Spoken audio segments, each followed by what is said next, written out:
Hi అండి, welcome to our channel. ఏం చేస్తున్నాను అనుకుంటున్నారా? ఏం లేదండి, దోర్బందాలకైతే కొంచెం కలర్ వేస్తున్నాను. ఎప్పటి నుంచో కలర్ వేద్దాము, రోజు పసుపు కుంకాలు పెడుతుంటే వాటర్ కానీ గాలి కానీ వచ్చి అవి అలా చెదిరిపోతున్నాయి అనమాట. ఈసారి అయితే మాత్రం అలా కాదు, పసుపు కుంకుమ పెట్టుకోవచ్చు, జస్ట్ ఇలా రాసి పసుపు కుంకుమ పెట్టుకోవచ్చులే, ఎందుకని కలర్ వేద్దాం, మంచిగా ముగ్గులు వేద్దాం అనుకుంటున్నాను. ద్వారబంధాలకు ముగ్గులు వేయడం వల్ల పర్లేదండి, వేసుకోవచ్చు, కలర్స్ వేసి ముగ్గులు అయితే వేసుకోవచ్చు, దానికి ఏం లేదు, నీట్గా ఉంచుకోవచ్చు, ఎవరేం కంప్లైంట్లు ఏమి ఇవ్వరు. నేనైతే గేట్కి ముందు ఉంటుంది కదా, ముందైతే మనకు దూరబంధం కనిపిస్తుంది, కానీ ముందు మెస్ డోర్ ఉంటుంది కాబట్టి దానికి కూడా వేసేసాను. ముందు దూరబంధంకి ఎలా వేస్తారో అలా వేసేసాను అనమాట. ఇంకా వెనకత్తలో గేట్ ఉంటుంది కదా, గేట్కి అయితే వేసేసాను, గేట్ దగ్గర కూడా వేసేసాను. నెక్స్ట్ తులసికోట ఉంది కదండి, తులసికోట కూడా ఎల్లో కలర్ వేసి కొంచెం ముగ్గులు వేద్దాం అనుకుంటున్నాను. దీనికైతే ఎల్లో కలర్ వేసాను అనమాట. దీనికి అస్సలు పట్టట్లేదు, లైట్గా వేసాను, పైన అంతా వేసాను, మళ్ళీ తీసుకొచ్చి వేద్దాంలే, డబ్బా అంతా ఖాళీ అయిపోయింది. దీనికి మొత్తం వేస్తాను అనమాట. కొంచెం గరుగ్గా ఉంది, ఇదైతే చాలా బాగుందండి. ఈ బాల్టీ మా ఆయన బయట నుంచి తీసుకొచ్చారనమాట. అందులో అయితే ఈ తులసి మొక్క వేసాను, చాలా బాగుందనమాట. తులసి మొక్క కూడా అసలు నిద్రపోలేదు, చాలా బాగా ఎదుగుదల అయితే వచ్చిందనమాట. బాల్టీ కూడా చాలా బాగుంది. మేము అప్పుడప్పుడు అన్నిట్లో కూడా గత్తము మన్ను అన్నీ మారుస్తున్నాము. ఇదంతా కొంచెం ఆరిపోయిన తర్వాత ఈవినింగ్ మళ్ళీ ముగ్గులు వేయడం స్టార్ట్ చేశాను అనమాట. ఫస్ట్ ఇదిగోండి, ఇక్కడ దూరబంధం పక్కన అటువైపు ఇటువైపు రౌండ్లా వేసాను ఎల్లతో వేసి, ఇంకా ఫ్లవర్స్ అయితే వేసానండి రెడ్ కలర్స్తో. ఈ ఫ్లవర్స్ చేయడానికి చాలా కష్టపడ్డాను అనమాట. ఎందుకంటే ఇదంటే కంపస్ బాక్స్లో వృతలేఖనం ఏదో ఉంటుంది కదా, దాంతో ట్రై చేశాను ఇలా అని, కానీ రాలేదు. తర్వాత నార్మల్గా వేసాను అనమాట. ఫస్ట్ పెన్సిల్తో వేసిన తర్వాత ఈ రెడ్ కలర్ అయితే దిద్దాను. ఈ ఫ్లవర్ అంతా దిద్దేసాను, అటువైపు ఇటువైపు రెండు వైపులు ఒకేలా వేసాను అనమాట. వేసేసిన తర్వాత వైట్ కలర్ మధ్యలో వైట్ కలర్ చిన్న చిన్న లైన్స్ లాగా గీసాను. దానివల్ల కొంచెము లుక్ వచ్చిందనమాట. చాలా బాగున్నాయి ఇలాగ అటువైపు ఇటువైపు వేయడము. నేను యాక్చువల్గా అయితే పాదాలు వేద్దాం అనుకున్నాను, కానీ ఎందుకో ఇది వేద్దాము, మధ్యలో ఇంకో వేరే వేద్దాంలే పాదాలని ఇలా వేస్తాను అనమాట. చాలా బాగుంది. ఇవి వీడియోలో అంత క్లారిటీగా కనిపించట్లేదు, కానీ బయట చాలా లుక్ వచ్చిందనమాట. ఇంకా అటువైపు ఇటువైపు అయితే మాత్రం ఇంకో డిజైన్ వేసాను. జస్ట్ నేను ఒక హాఫ్ అన్ అవర్లో వేస్తాను అనమాట. ఎందుకంటారా, నేను ఈ పెన్సిల్తో వేసి ఇవన్నీ గీదలుచుకోలేదు, మనకు అంత ఓపిక కూడా లేదు. బొట్టన వేలతో కానీ లేకపోతే వేళ్ళతో కానీ వేస్తాను అనమాట. రెడ్ ఇలా ముంచేసి అది ఉంటుంది కదా, రెడ్ డబ్బా క్యాప్లో కొంచెము కలర్ వేసేసి ముంచేసి అయితే మొత్తం వేస్తాను అనమాట. ఎలా వేసానో ఒకసారి చూడండి, చాలా బాగుందనమాట. చాలా లుక్ అయితే వచ్చేసింది. రెడ్ కలర్ కదా, రెడ్ అండ్ గ్రీను. రెడ్ వేసేసి ఇంకా ఆకులు అయితే వేస్తాను.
మెస్ డోర్ దగ్గర వేసేసానండి, మొత్తం వేసేసాను. మొత్తం అదే ద్వారబంధం ఉంటుంది కదా అటు సైడు డోర్ దగ్గర అంతా వేసాను. కానీ ఒక్కసారి మా బాబు లాన్ నుంచి బయటకు వచ్చిందనమాట. మెల్లకి తీయమంటే ఫాస్ట్ తీసాడు. ఒకసారి ఏంటంటే ఆ గ్రీన్ కలర్ అంతా ఒలిగిపోయి చెయ్యిలంతా అయిపోయిందనమాట. కిందన పడలేదు, కాకపోతే చందా చెదర అయిపోయి కొంచెం ఫ్లోర్ మీదుగా పడి అది అలా అయిపోయిందనమాట. ఇంక వాటర్తో బ్రష్ క్లీన్ చేసుకొని ఇంకా ఫ్లోర్ క్లీన్ చేసుకొని చాలాసేపు పెట్టింది.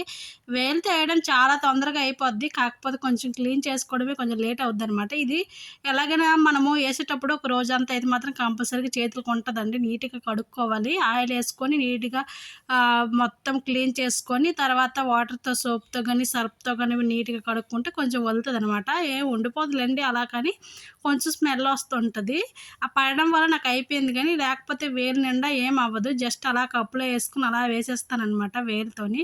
చాలా బాగుంటుంది ఇలా వేస్తే, టైం కూడా సేవ్ అవుతుంది అనమాట. చాలా సింపుల్గా ఉంటుంది, చాలా కలర్ఫుల్గా ఉంటుంది వేయడం వల్ల. నేను ముందుకే వేసాను, ఇంకా తులసి కోటకి వేయలేదు, అవతల వేరే దగ్గర వేసాను ఎల్లో పెయింట్, అక్కడ కూడా వేయలేదు. అవి వేసిన తర్వాత మళ్ళీ చూపిస్తానండి వేరే వీడియోలో. మొత్తం వీడియో స్కిప్ చేయకుండా తప్పనిసరిగా చూడండి, చాలా బాగుంటుంది అనమాట. ఫైనల్లీ ఇలా వచ్చిందనమాట, చూడండి ఎలా ఉంది. ఫినిషింగ్ చాలా బాగుందనమాట. ఫినిషింగ్ అనేది చాలా కలర్ఫుల్గా కనిపిస్తుంది, చాలా బాగా నచ్చింది. నేను అనుకోకుండా చూసి ఇలా వేద్దామని కొంచెం ఐడియా వచ్చింది, అలా వేసానమాట. చాలా బాగా వచ్చింది, దూరబందలు నీట్గా కనిపిస్తున్నాయి. చాలా వేగంగా కూడా అయిపోయింది అనమాట, తొందరగా అయిపోయింది వేలుతో వేయడము. ఫ్రంట్ డోర్కి అయితే ఇంకా నీట్గా కనిపిస్తుంది అనమాట, చాలా బాగుంది. ఓకే ఫ్రెండ్స్, నచ్చితే లైక్ చేసి కమెంట్ బాక్స్లో కమెంట్ చేయండి. తప్పనిసరిగా లైక్ చేసి షేర్ చేసి సబ్స్క్రైబ్ చేసుకోండి అబ్బా. Thank you for watching, bye bye.